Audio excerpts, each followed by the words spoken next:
Welcome back to the Meeple Marathon. Today we are going to talk about how to play all of the modes in between two castles. And this is the Essential Edition. So Stonemaier Games has just released this, and they did send me a review copy in order to produce this video. But the Essential Edition basically takes all of the expansions that have come out previously and puts them all into one nice, neat box for you. So you don't have to go out and find multiple boxes. Everything's going to fit in this one box. And that includes several trays. Here's the main tray that came in the main box. You also have this tray of kind of special tiles. And then this is the tray that you would have received in the Secrets and Soirees expansion that now fits all in this nice big box. So there's actually multiple ways to play. There is the standard way to play where you are building a castle between you and the person sitting next to you. There's the introverted way to play where you are just building your own castle. So a little bit of kind of multiplayer solo. And then there are two ways to play solo. So there's a way to play solo where you are actually building a castle between two AI opponents, and there's a way to play an introverted way where you are just building your castle and you're competing against the AI who is accumulating a castle next to you. So let's first, before we get into the various modes, talk about the basics of gameplay. Because how you can go about building your castle, laying these tiles down, and how they score with each other is exactly the same across all of the game modes. So, first things first, everybody is going to start with one of these throne room tiles. Now this is either going to be in front of you in an introverted gameplay or between you and the person next to you. So you'll have one on either side of you if you're playing kind of the traditional way where it's the between two castles, because you sit between two castles. Everybody starts with the game room, and then throughout the game you're going to be drafting various tiles that are going to be a mixture of what you see here. I have a representation of each one of the different types of tiles laid out here. And the way that those draftings occur changes a little bit from game mode to game mode. But for the most part, it is your standard draft. You have a set of tiles in front of you, a stack of tiles, you choose one or two, you set them down face down, and you pass to the left or you pass to the right. All right. Once you have tiles in front of you, whether you are placing them into a castle on either side of you or in front of you, these same placement rules all apply. To start off with, you have your throne room here. You have to place tiles branching off of this throne room, which means they have to be touching a full side in some way, shape, or form. So all of these are legal first moves here for all of these tiles. Now, if you imagine that you're looking at this castle from the side and all the kind of walls are cut out so you can look in like a dollhouse, there can be ones along the ground floor, which is what the throne room is in. The throne room is considered the ground floor, so you can extend as far as you want, right or left on the ground floor, and be perfectly fine.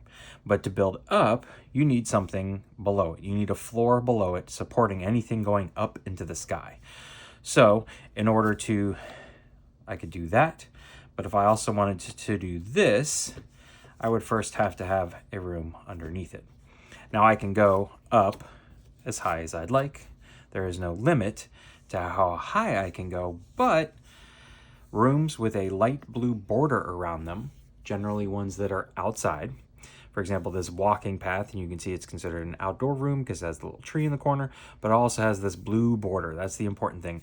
Anytime I put a blue border, it cannot be built above. That is an open air space, and we can't go building a floor above a garden area. That just doesn't make sense. So if I were to put this walking path here, which these are grand castles, you could have a walking path on your roof. You could have a roof topiary garden or something like that. Wherever I put this open green space, it caps it off, and I can no longer build up in that direction. You can also build down into the basement. Now, only certain rooms can be built down into the basement. The most common one here is the downstairs rooms, and you can see here that they are the symbol of the set of stairs with the down arrow. These can be placed below the main level. You can also place corridors down there. So something like the Hall of Mirrors, this just simple dash symbol is for the corridors. They can be placed down below. And secret rooms, which are represented by an arrow. Now this arrow might be pointing in different directions. It may be pointing down, up, left, or right. The arrow says, whatever I'm pointing to, that's the type of room the secret room becomes. So if you were to put a secret room right here, it would become a corridor. If you were to put it right here, it would become a downstairs room. So these three types of rooms can be placed below, and you can build as far down as you want as long as you're using the appropriate rooms. But just like you need rooms in the foundation to go up, you need rooms in the foundation to go down. So I could not, for example, build this room here. It can't be dangling off of anything. It has to have something above it. But then I can go as far as I want down. All right. So those are the placement rules. Now let's talk about how these rooms score, which determines where you want to place them into your castle. So in no particular order here, we're going to go, actually, we'll go in the order that is on the player reference sheet here. So this is a food type room. The food type rooms have the little glass in the corner. They're usually orange, have an orange banner at the top. And they are going to score based on rooms above and below them. It may be a mixture. So this one in particular scores for the first two rooms below it. And it wants to see basement or downstairs rooms below it. So obviously you would want to place, ideally, the chocolate room here on the ground floor and then get two downstairs rooms below it. If you do, it's going to score you 2 points per each downstairs room below it, up to 2. So you can see the white little box right there represents this room, and the two black boxes represent the options or the opportunities for scoring. So food rooms always score based on their proximity to either up or down or left and right. Living rooms, the kind of the artsier rooms, so this is the taxidermy showroom, are also going to score based on, usually they're going to score for what's kind of around them.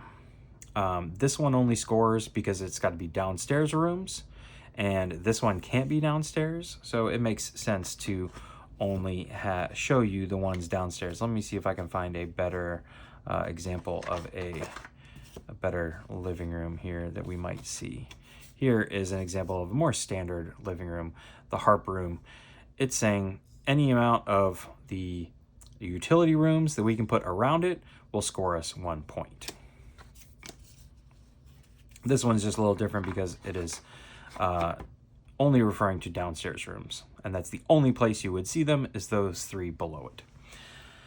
All right. Up next, we have utility rooms.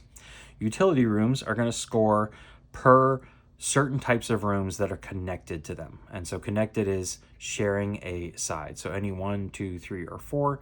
If you could get this thing surrounded on all 4 sides by food rooms, it would score you 4 points. Outdoor rooms are pretty simple. They just score you per type of room that's anywhere in your castle. So if you have a bunch of corridors in your castle, this walking path is going to score you 1 point per corridor. You'd be doing pretty good with that. Sleeping rooms all score the same.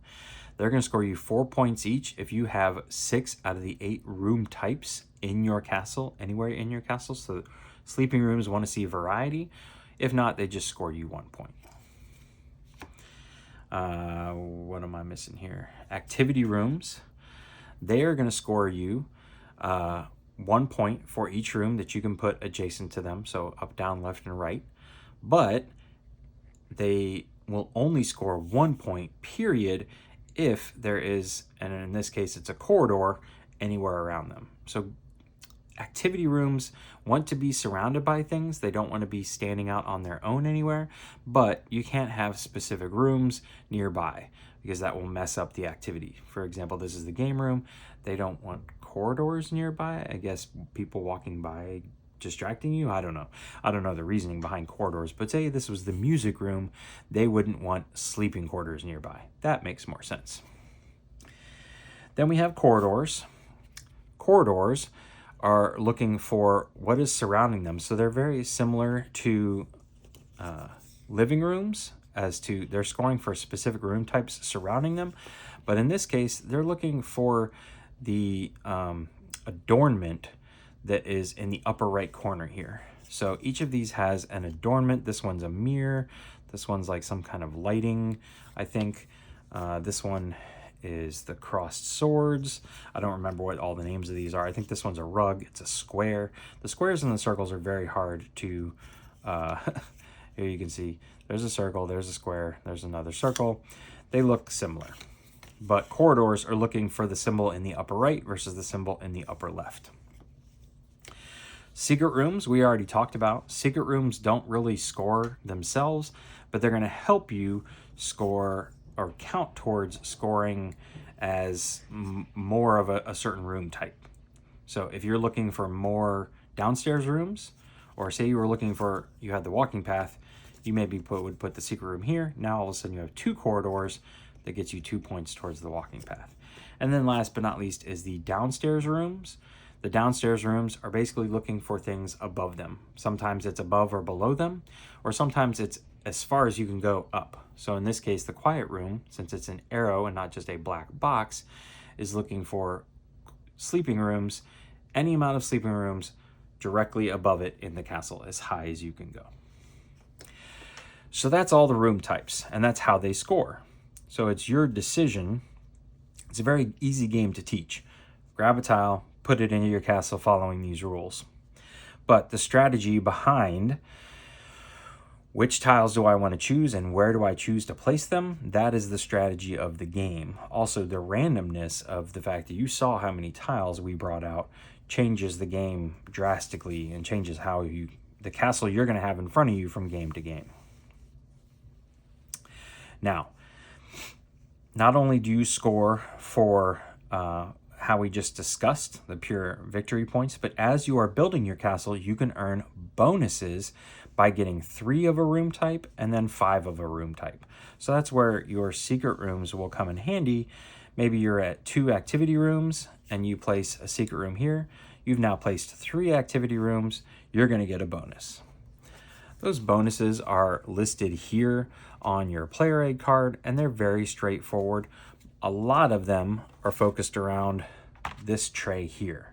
So this is actually a little promo tile that I have sitting off to the side, but you may get a card. You may end up drawing 3 of these cards and choosing one. These are going to give you victory points based on certain conditions you have in your castle.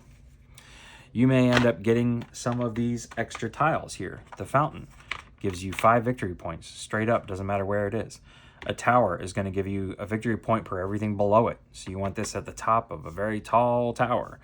The grand foyer is going to give you, it wants you to surround it. So similar to the activity room, but even more. It's going to give you a point for every single one surrounding it. These little throne room attendants are going to give you points per adornments in your castle. And you're going to have up to 2 of them because I really like these. These are one of my favorite things in the game. They sit here and they fit in just right that you can hardly tell they're there.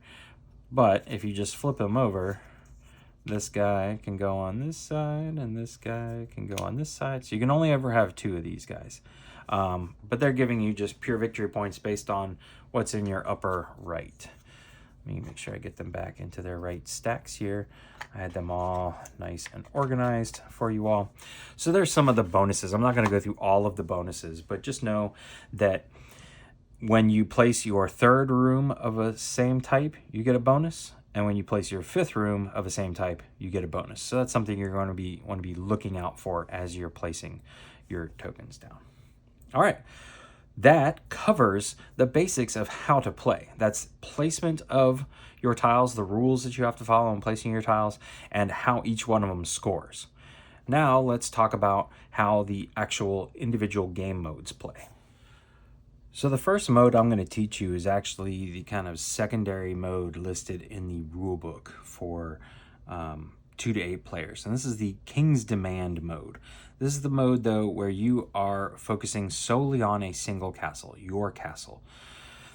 So you're going to be drafting tiles, and placing just into a single castle, and whatever your score is at the end of the game, that's your score. Personally, I feel like this is the easier way to introduce people to the game because they only have to focus on one castle at a time. So let's talk about this. Just about every round of between two castles is going to start with you with a stack of 9 tiles.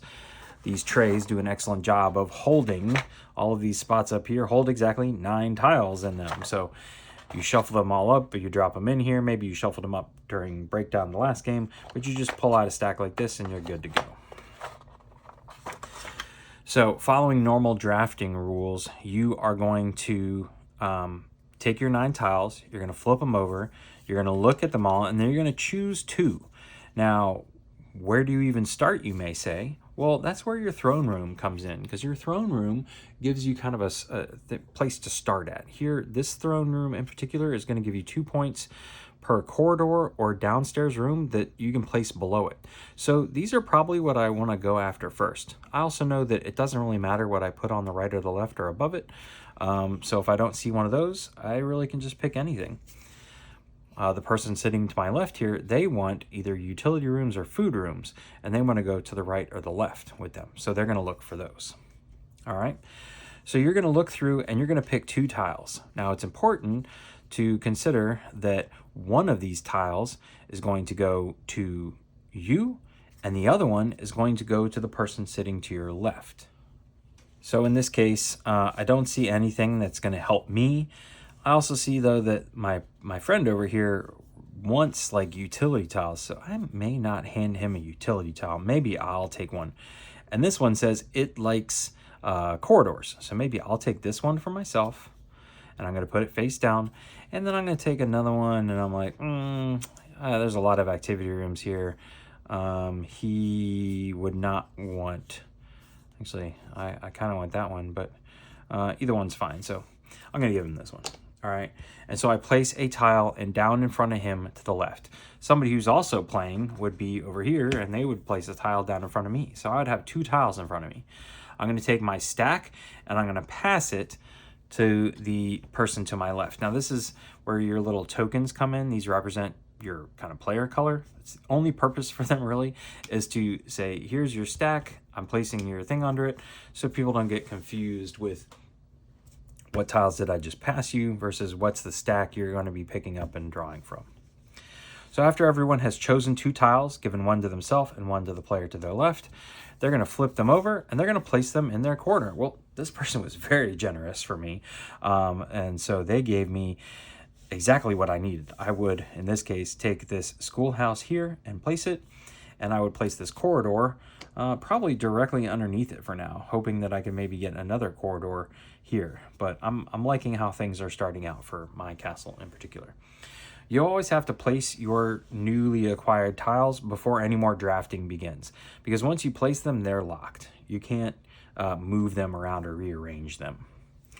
After that, at this point, somebody would have handed me a stack of tiles and placed them underneath my castle color. I would pick them up. I would do the same thing. I would say, I want this downstairs one, and I'll give this art one to the person to my left. I would pass. They would have passed theirs, and so on and so forth. Once it gets around to there's only one tile remaining that you pass to the left or the right. So if I get to the point where I look at my castle and there's only one tile sitting underneath it, that round is over. That tile goes back into the box. It's not used for that game. You would then draw another stack of 9. You would do the same thing, except you're just going to go to the right this time. You would pass to the right, both the tile you choose for the person sitting next to you, and you pass your stack to the right. At the end of the game, you simply count up the points, and whoever has the highest amount of points wins. Up next, we have the standard game of Between Two Castles. So this is really where the game was invented for, was this type of gameplay. They literally took the game, The Castles of Mad King Ludwig, and the game Between Two Cities. Castles of Mad King Ludwig was a Bezier games, and Between Two Cities was a Stonemaier game, and they collaborated together to make Between Two Castles. The tile placement of the Castles game and the way you kind of viewed everything from the side people really loved, and the between aspect of Between Two Cities people liked. So this is the standard game. I just think that it's easier to teach someone to focus on a single castle first, and then move them to this. These games are only 20 minutes long, so maybe 30 minutes. The box is 45 to 60 minutes. I think that is literally if you're playing like with a full 8 people and needing to do a teach. They're generally pretty fast. Anyways, in a game of standard Between Two Castles, you do not have a castle in front of you. You are sharing a castle with the person on your right and sharing a castle with the person on your left. So you don't actually have a kind of player color per sorts. This is the blue castle and this is the yellow castle. So on your turn, you're going to have a stack of 9 tiles in front of you. You're going to pick them up and you're going to choose 2. All right. And one of these is going to go into this castle, and one of these is going to go into this castle. So I may say, ooh, I want that utility room. And over here, I don't have anything good. This one, yeah, none of these are really great. So we'll take the boxing room. These would be placed in front of me down like this. I would take my stack, I would pass it to the left and put it under the stack or under the token there. Somebody else would have chosen 2 tiles, set them aside, and passed their stack to the left next to me. Now, we're going to reveal our tiles, and we're going to decide, where do I want to put these? Okay? I'm going to send this one over here. I'm going to send this one over here. And you can talk with the person sitting to your right. You can talk with the person sitting on your left. And then you can decide, all right, I want to put this one here. It goes perfect here because it's going to score 2 points. More than likely, that partner is going to say, great pull. Go ahead and stick it there. As long as you guys all agree about when to place the tile and where to place the tile, you're good. If you can't agree, oldest person wins. They get to decide. But for the most part, each of you is placing a tile. So this person would have said maybe placed a tile from over here, like so. And this person would have placed a tile maybe like so. All right. Then you're going to look to your right. You passed to your left. You reach to your right. You're going to take these tiles. You're going to look through. You're going to pick 2 more. Maybe I want this one and this one. I'll place them face down in front of me. This person will have moved on. And I'm going to put these like so. You're going to continue doing this, placing tiles into each of the castles on your right and your left, 1 each time, until again, you get to the point where you look to your right and there's only 1 tile or none left to be chosen. That one goes back into the box and is not used for this game. At that point, round 1 is over, and then you would do the same thing, starting with 9 tiles, except you pass to the right and you grab from the left. At the end of the game, you're going to score up both castles, all right? It's going to be this big group scoring affair where everybody's going to say, all right, the blue castle scores this many, the yellow castle scores this many, and you are going to, your score for the game is going to be whichever castle you are sitting between, but the lowest one. So say this castle scores 75 and this castle scores 70, you are scoring 70 points, okay? What's interesting about that is because the person sitting over here who's also sharing this castle may have scored 70 here, but maybe they scored 69 over there. And so their score is 69. Your score is 70.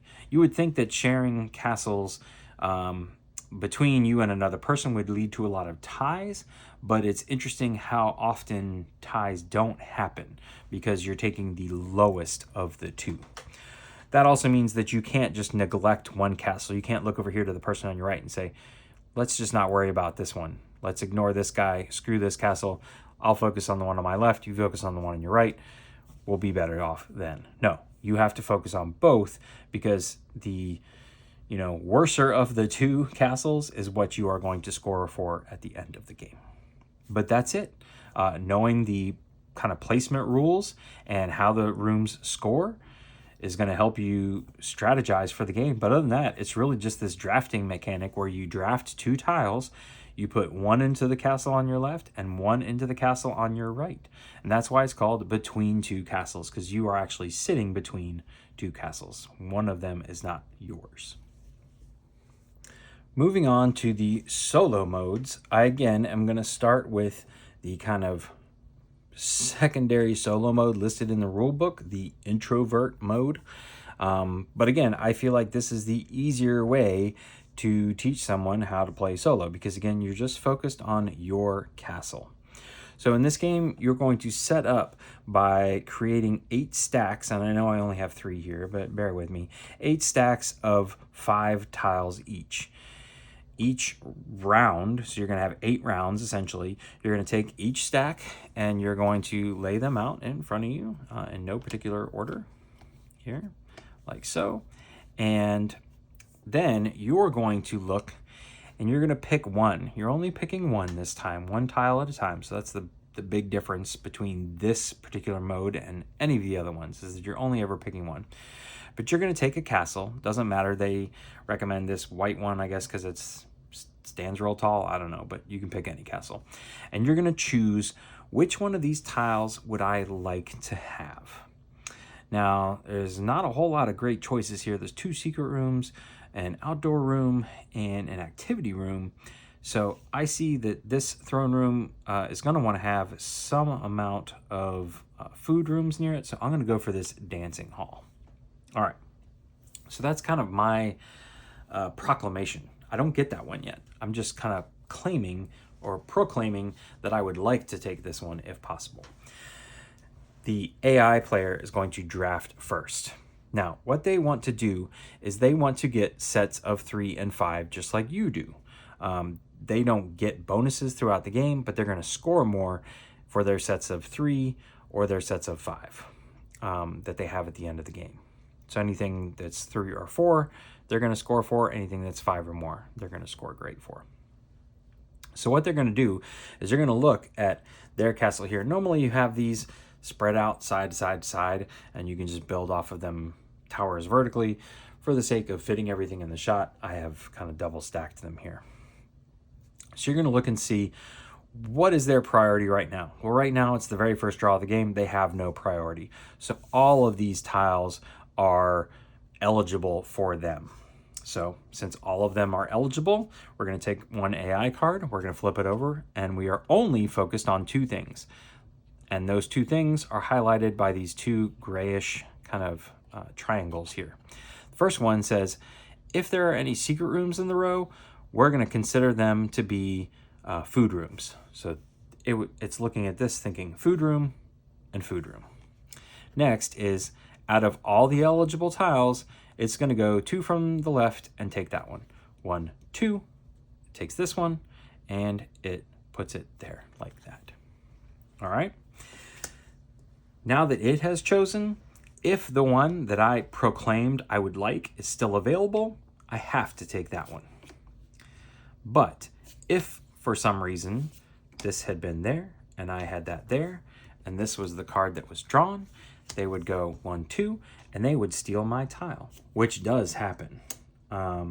So they would go like that. I then get to choose out of anything left here. All right, maybe I choose this one and put it there. When there's 5 tiles up here, you're going to do that twice. You're going to stake your claim on the tile. The AI is going to determine their priority. They're going to flip over a card.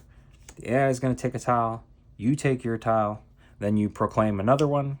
The AI chooses another one, and you take your second one. So out of the set of 5, you are still taking 2 tiles and placing them into your castle. All right. There's always going to be 1 left. It goes back into the box, and then you bring out a new set of 5.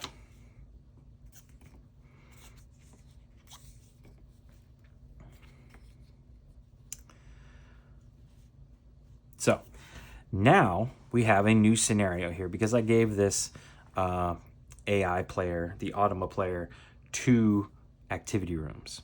So they're at 2. That means that they are 1 activity room away from hitting that perfect benchmark. So their priority has now gone from any of the rooms to activity rooms. Okay? Say, for example, though, that they had taken these 2 secret rooms and also placed them here in the activity rooms, claiming them as activity rooms, then the activity room and the, living room would be their priority. So we'll just pretend that that's happening right now. Me, I may say, I want to go after this utility room. Well, the AI always considers the room you want as a potential grab. They always kind of are scheming to block you. Think of it that way. So in this instance right now, their priority rooms are the activity room, the living room, and whatever room I have covered up right here. We would then flip over a card. We have no secret rooms, so we don't care about this. And we see 9. Well, these rooms essentially don't even matter to the AI. So we're then going to go 1, 2, 3, 4, 5, 6, 7, 8, 9. They are taking this living room here.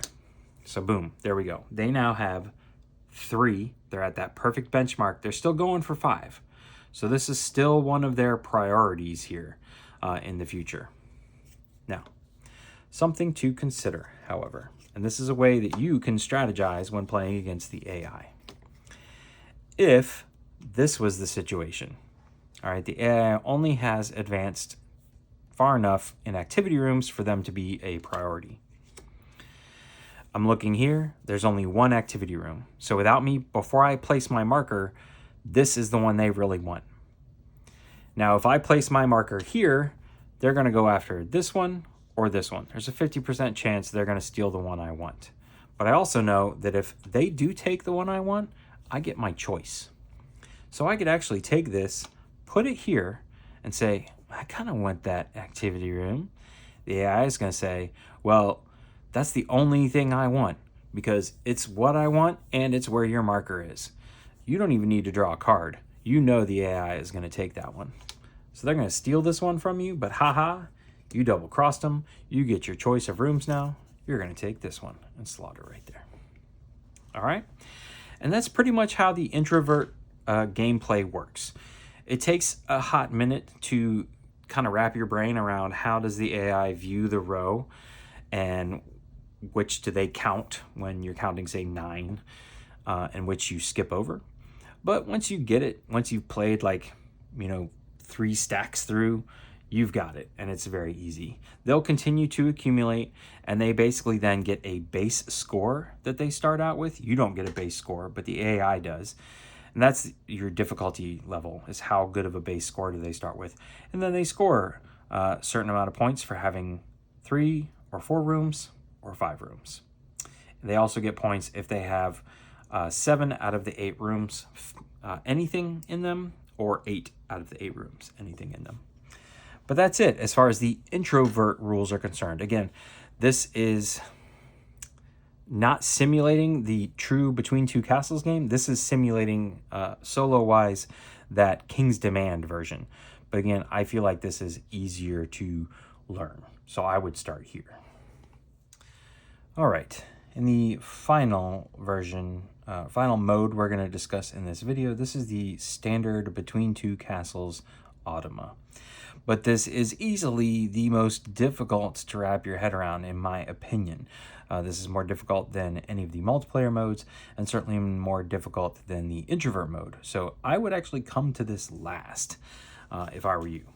But that's neither here nor there. Let's talk about what this is simulating. This is simulating that multiplayer game where you are sitting between 2 castles and you are playing with 2 other Automa who are also sitting between 2 castles. So if you see here, there's a castle to my left, there's a castle to my right, and there's a castle up here. I'm sitting here between this one and this one. There's an Automa sitting here between this castle, and there's an Automa sitting here between this one and this one. Okay? During setup, we placed these cards up here because this is where the 2 Automa players are going to create their shared castle. It's not going to be, they don't have to follow placement rules, and we're actually going to take away this throne room in just a second. But the 2 castles that you control, they're also going to place into. All right? So this handy dandy turn order tracker here tells you whose turn, keeps up with whose turn it is and the order in which turns are taken for round 1. And then we have the same thing for round 2. There's also this handy whose turn is it card here. So von Links, von Reichs, and tells you how many tiles are left out of this row of 9. So we actually have 9 tiles out here. This helps you keep up with, if in case you forget or lose track of this, whose turn it is. In round 2, you would just flip it over like that. So great player aids in the Essential Edition. But before I remove this throne room, the only thing we really needed it for was to look and see what are their 2 preferred rooms. So as far as this castle is concerned, the one that the 2 Automa players share, they really like living rooms and corridors. So we have marked those here, living rooms and corridors, with the yellow and green castle. Now, before I told you it didn't matter what castle you chose for marking, this one it does, because the cards are going to have the yellow and green on them. Also, you're going to want to find the white and the or gray and the blue castle. All right, so starting off, we're going to start off with Roberta von Links. Links is German or Dutch, but yeah, German for left, and Roberta von Reichs is for your right. So we're going to start with the Automa on our left. And before they get to choose their tiles, we need to think, what would go best in the castle that I'm sharing with Roberta von Links? So Roberta von Links and I are both building into this castle. So I'm going to give her kind of a heads up as to what do we think would be good. So this castle likes food rooms and activity rooms. So we could mark this one and this one. 2 excellent choices. Okay, so we've marked those 2 rooms. That's going to be for her to choose her second tile. So now, the first thing she's going to do is choose her tile that's going to go up here into the shared Automa castle. So we're going to flip over a card. Now, to understand all of these cards here, I'm going to pull out a couple until we get all of the perfect, everything we need here. So the top is still telling us what does the secret card represent for the Automa in this pull. All right, there's no there is one here. So if this was the card we pulled, this would be considered a food room. After that, we have this filter area, and you'll see 3 different symbols here. You'll see this one dotted, the dotted box with the 0. You'll see the 5 with the number up, and you'll see the green and the yellow here. That's telling you, and in which order, which kind of lens does the AI put on in order to choose what their priorities are. So if this was their card, all right, they would want to look at what are their favorite tiles here and here. All right, so it would say, are there any corridors or are there any living room tiles? Let's look across. No, yes. All right, and no, yes. Okay, so there are 2 corridors. All right, we're going to just kind of push those up to the side. So that helped us make our decision. We narrowed it down a lot, but we still didn't pick one. It still didn't come to one. So let's look down here at the next filter. This one is basically what do they have the most of, or what's getting them closest to 5. So we look here, they don't have any. So that's not helping. The last thing we look at is the tiebreaker, and we would go 4, only counting the 2 that are options. So 1, 2, 3, 4. This is the one they would choose. They would place it up here into Roberg, just like the previous Automa did. And now it's choosing its second tile, just like in the standard multiplayer game. You're choosing 2 tiles at a time, one for the castle on your left, one for the castle on your right. And so for that one, they're simply looking down here. And for this one, they would say, is this blue one still available? Yes, I'm going to pick that one and put it into my castle. Here they would say, is the gray one still available? Yes, I'm going to take that into the castle. There should always be at least one of these available because they've only taken one out of the mix at this point. All right, you mark 2. Worst case, one of them got taken. So if this one isn't available, then you would go for the gray one. And so that's how they choose. Again, it's that card can be very confusing at first. So what did they choose? They chose this one. All right. And you then get to decide where this goes. So maybe you want to stick it right there. And then we move on. All right, so their turn, Roberta von Links' turn is done. We're going to move on to Roberta von Reich's turn. You now are going to say, what does this castle want? This castle wants downstairs and corridors. All right, so we already lost one corridor here. I'm going to mark that one, and I'm going to mark, well, it doesn't really matter. So what affects this one? This one works well with corridors, so we'll mark this one. Okay, Roberta von Reichs is going to do the same thing here. We'll pick a different card, and we'll see how it goes. All right, this 0, which is great because I didn't talk about the 0 last time. This 0 says focus on ones that they have 0 of. So it's the opposite of the 5. All right, well, in this case, that's all of them except for corridors. All right, so they're going to count 1, 2, 3, 1, 2, 3, 4, 5, 6. All right, there's way too many to choose from. So out of those, again, what do they have the most of? Well, that's silly. This is what do they have the least of, and this is what do they have the most of. I'll have to look at that because those are contradicting, in my opinion. In this case, we would look at the tiebreaker. So you would go 1, 2, 3, 4, skip, 5, 6, 7, 8. And this is the tile that they would choose to go up here. Then we would look down here, gray one if available. So they would take this one. And maybe they'd put it right there. All right. Actually, this is a bad one because they don't want corridors around them. But this one was corridors down here, so it's probably okay. Anyways, when it comes then to your turn, you can simply remove these and say, what do we got here? What do we got? What do we got?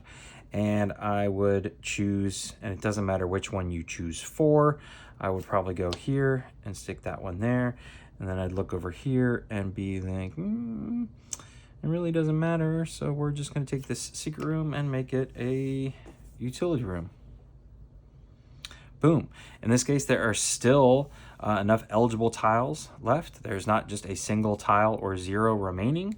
So we would move back to Roberta von Links. It would be her turn. We would go back to marking again, and she would flip over another card. She would go through her filters, determine what is a priority. If there's still more than one remaining, we do the tiebreaker. She puts up into here. Then she looks down here, chooses the blue one. Boom. At this case, after this situation, there would only be one tile remaining. So we would chuck this one away. We'd bring out a new grouping of 9 here. And so you can see here, we would, whoops, this is round 1, a new grouping of 9. And so we would go all the way through. So you go through kind of 3 hands, 3 groupings of 9, and then you're going to flip it over. And that's how you play. In this instance, though, you are looking to, your score is going to be the lowest of between the 2 castles that you sit between. So is it, if this one's 70 and this one's 65, your score is 65. The AI, however, is also doing the same thing. So this castle is going to get a score, this castle is going to get a score, and this castle is going to get a score. So in this mode, you are essentially playing a 3-player game. And that's it. So, like I said, wrapping your head around, working down through these cards is the probably most difficult aspect of this game, which is why I made it last. This is not the mode I would recommend you start with if you are just jumping into between 2 castles. Last but not least for this video, I'm going to give you my thoughts on the game. This is a very interesting game in my opinion. I have played plenty of drafting games, but this is the first time where I played a game where I sat down and had to actually kind of share a space with another player, and it wasn't like a team game because I'm sharing a space with one person on my left and an entirely different person on my right, and I'm really just trying to hope that I win. So the style of this game is unique compared to a lot of other games out there, a lot of other multiplayer games that are competitive, because you do have to work with the person to your right and your left to some degree, or else you're both going to lose because that one castle is going to drag you both down. As far as the ease of the game, it is very easy to teach. You teach them those rules of how tiles can be placed. You do a brief overview of the scoring, then you give them all a player aid, and you start the game. Drafting is a very simple concept, and so you can be jumping into this game rather quickly. And in my opinion, I would play a game of the King's Demand version first, where you're only focused on a single castle, and then play another game of the Between Two Castles version. This game is so quick that I feel like you could easily do that during a game night and not have people bogged down feeling like they're getting bored with the game. As far as the solo is concerned, I personally really like the introvert version. Just the speed of it and the ease of setup and the ease of managing the AI is much less complex. The only thing I do not like about the introvert version is the small sample size of tiles you get to see during a single game. So if you consider that you're only looking at 40 total tiles out of the almost 200, I think it's close to 200 regular room tiles in the Essential Edition, and you're only looking at 40 of them, that's 1/5. 1/5 of the total opportunities you could have for the game. You're looking at 1/5 of them per game. So it feels very limited. It feels like you're just looking at a very small sample size. That's why there was a tile here somewhere that I had pulled out, and I think it got shuffled back in. But it is a promo tile. Let me see if I can find it while I'm talking here. I keep it out because if it were to ever get mixed in, the odds of me seeing in a solo game these rooms to make this tile worth scoring are slim to none. So this is the Dice Tower room. It was a promo tile. It's included with the Essential Edition now, and it's looking for, because there is a scythe room, there's a between two rooms corridor, there's a game storage activity room, and there's a vineyard outdoor space room. So all of these obviously are Stonemaier-ish themes here, especially the scythe room. But these are 4 specific tiles in the game. And if you're playing solo and only looking at 1/5 of the tiles, having a tile like the Dice Tower room, even though it's a really fun tile, is just not, I'm never going to choose it. Unless luck be have it, I've already seen those 3 out of those 4, and I know that is going to score me 4 to 6 points, maybe even 8. So this game really shines in a large group. 3 plus, I think was what they were originally thinking this game would shine at. There's a 2-player variant where you're each kind of building a castle in between you, and then building a castle in between, like a dummy AI style hand. So you are going to have to pull out the automa cards again to help make decisions, but it's very easily manageable. So that being said, the fact that you can play up to 8 players competitively, you can play 2 players, you can play solo, either simulating a kind of 3-player game or simulating that focused introvert style game, gives this game a lot of legs. Also, again, with nearly 200 standard room tiles, it's rare that you're ever going to be able to say, I have a strategy for this game and I'm going to play that same exact strategy, because you just simply aren't going to see the same tiles game in and game out. So there is a lot of replay value here if you consider this style of game entertaining. Would I buy it if I was solely going to play it solo against the automa? Probably not. I don't think it has enough legs to be considered a top tier solo game purely for solo play. But if I personally had a group that was looking for a game that could be taught quickly, played quickly, and have a mixture of, let's play where you're just focused on your castle, now let's play with a little mixture of a little bit of teamwork, then this is definitely the game for you. The iconography, there's a lot of it, but it's for the most part very self-explanatory as far as the complexity of people wrapping their heads around something like this. So I feel like kids could pick up on it easily enough to play, not necessarily strategize and play well. And people who are not used to gaming, same thing. They would be able to pick up and play. Whether or not that they would be competitive enough that you might have to tone it down is a real possibility. But those are my thoughts on the game. Take it or leave it, but I do really like this Essential Edition. Everything is here in one box. Everything is stored away. These game trays work perfectly, holding everything. Literally everything is in a game tray except for this small deck of Automa cards. In that case, there is a single baggie that you just need to have in the box. Otherwise, everything is pulled out, ready to go, set up in minutes. And very nice production value, which we come to expect from Stonemaier games. So those are my thoughts on the game. Take them or leave them. Otherwise, thank you for watching. Have a wonderful night.